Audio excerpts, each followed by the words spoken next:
ஒரு கோடை காலத்தில் காகம் ஒன்று மிகுந்த தாகத்துடன் தண்ணீருக்காக அங்கும் இங்கும் அலைந்து கொண்டிருந்தது. எங்கு தண்ணீர், எங்கும் தண்ணீர் கிடைக்கவில்லை. அப்போது ஒரு குடுவையில் சிறிது தண்ணீர் இருப்பதைக் கண்டு மிகவும் சந்தோஷப்பட்டது. அந்த குடுவைக்குள் இருந்த தண்ணீரை குடிக்க முயற்சித்தது. ஆனால் தண்ணீர் சிறிதளவே இருந்ததால் குடிக்க இயலவில்லை. அப்போது ஒரு யோசனை தோன்றியது. அருகில் கிடந்த கற்களை அந்த குடுவைக்குள் போட்டது.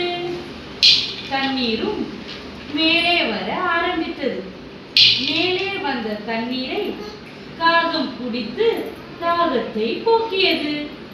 பின் அங்கிருந்து சந்தோஷமாக பறந்து சென்றது. இந்த கதையிலிருந்து நம்ம என்ன தெரிஞ்சுக்கிட்டோம்னா, அறிவாற்றல் நற்பலனை தரும். நன்றி.